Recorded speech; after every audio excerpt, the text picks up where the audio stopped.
Manager hitting the street. This is part 3 of Seeds of Resilience. Now, some of you ask, why is he focusing so much on resilience? I'll explain why. A manager who doesn't have resilience puts themselves at risk when it comes to their credibility.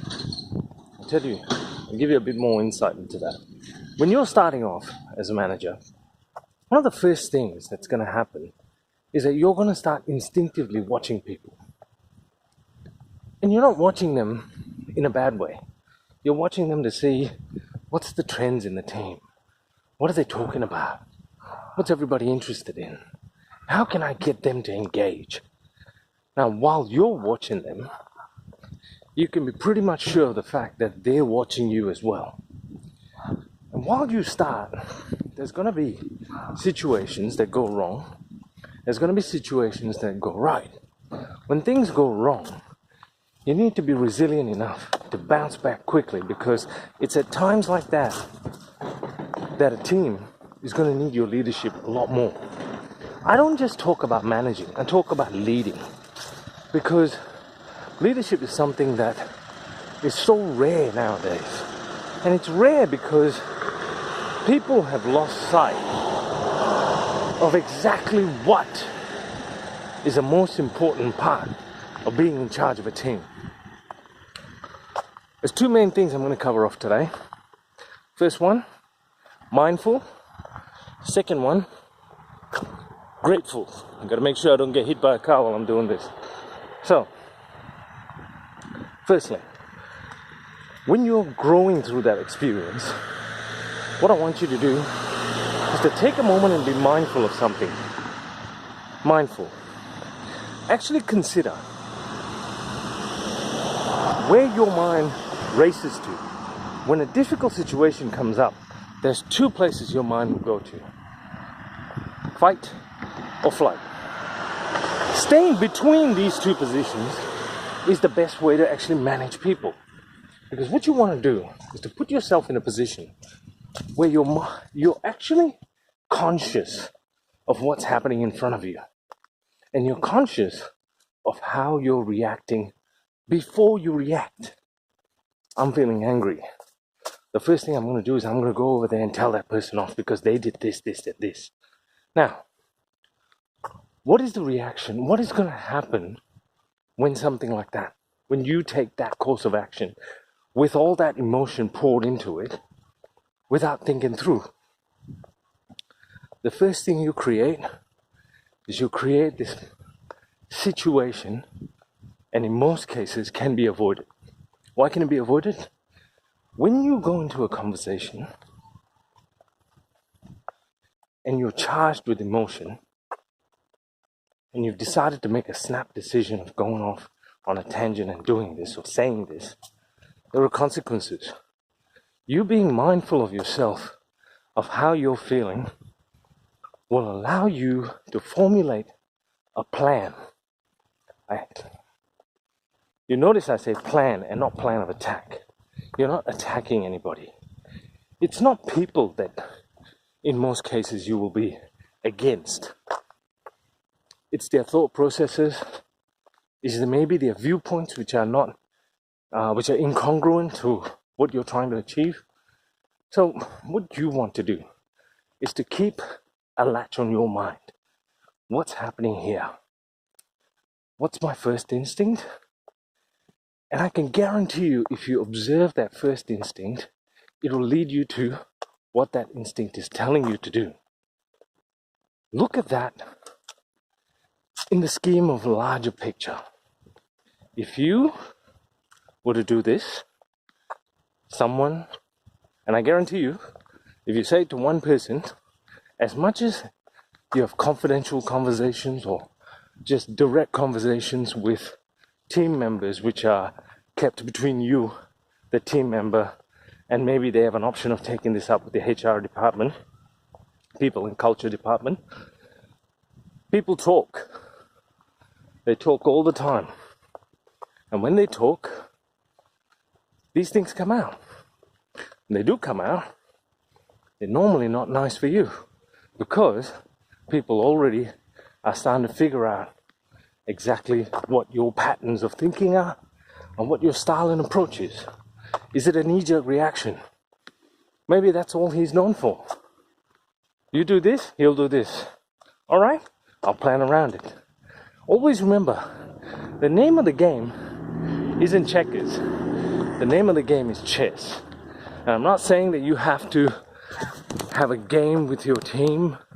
I'm not saying that you have to create inter-team politics. I'm not saying all that.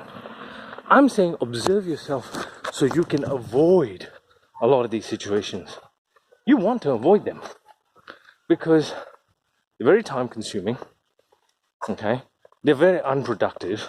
They don't actually achieve anything. But look at the core issue. What is the core issue and behavior you're trying to address? If you can get to that objectively, then try and see if that same issue is occurring throughout the team.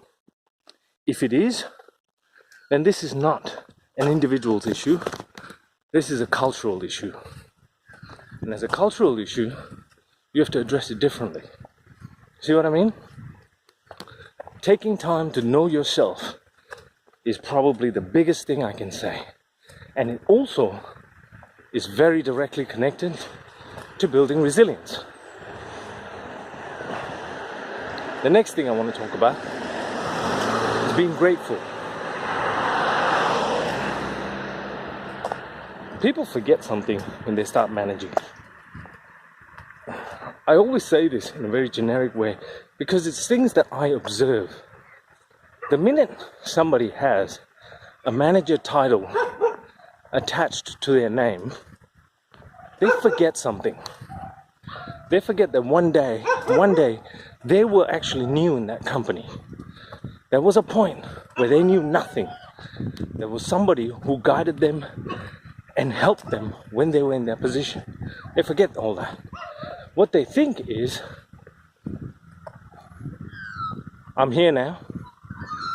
All of that is pushed aside. I'm moving forward. Now that is a push strategy. You're pushing the team to do something. In some scenarios, there's no other way but to do it that way. Okay? But in other scenarios, in most scenarios, you will have an option. You influencing them to do the work is a whole different way of attacking that problem. I can guarantee you, you get more supporters that way than you ever will when you're pushing it on them. Now, when you're faced with a difficult situation, is it possible for you to think of what you should be grateful for? I used to think of this. I'm grateful for the fact that there's a paycheck coming in every week, month, fortnight. I'm grateful for the fact that I have healthy children and a family. I'm grateful for the fact that I'm doing something today that's influencing other people in a positive way and giving them direction where there wasn't before. Think about it.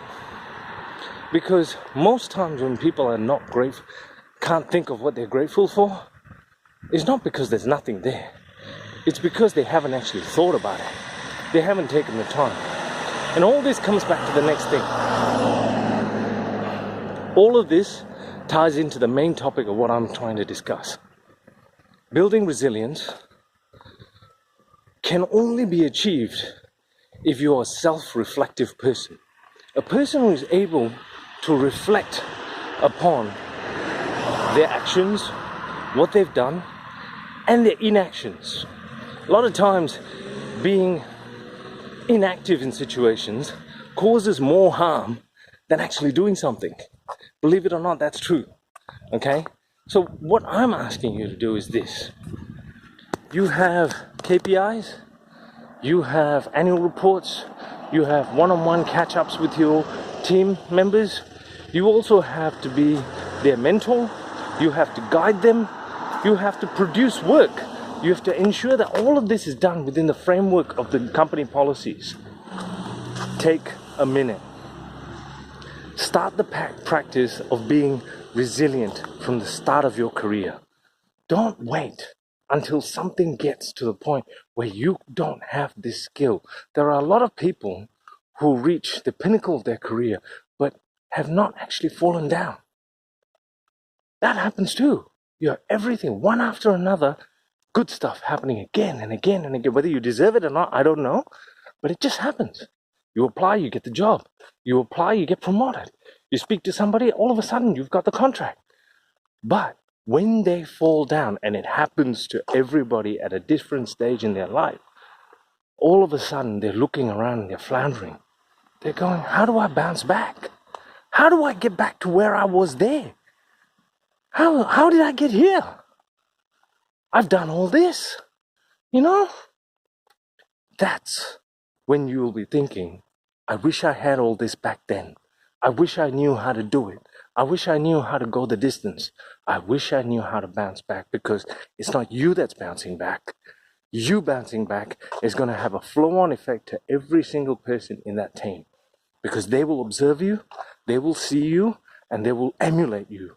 And when they do see that, that's a positive thing. When they don't see that, then you have a team that can't handle stress, can't handle change, can't handle difficult situations. What do you do then? So when you're managing, think about this first. What I'm trying to bring to you is something that some people will say it's too sublime. But I can tell you this. You ever seen your CEO stand up there and actually speak to a crowd? And I'm talking about those CEOs that actually are capable of invoking a group spirit. Well, that comes from falling down. That comes from life experience. That comes from the ability to actually project something that's in here. And a manager who lacks that brings no spirit to their team. A manager who lacks that is incapable of inspiring people. I'll tell you that right now. So take a moment. If you haven't looked at the other videos, have a look at them. And look at them as a collective. Try and see what I'm trying to say. We'll start soon on another topic. Another tip that we feel is necessary. In the meantime, leave your comments, leave your likes, share the videos. We're here because you let us be here, and we can only be as good as you let us be. So tell us what you want to hear about. We're always here to assist. Have a wonderful day and a beautiful evening.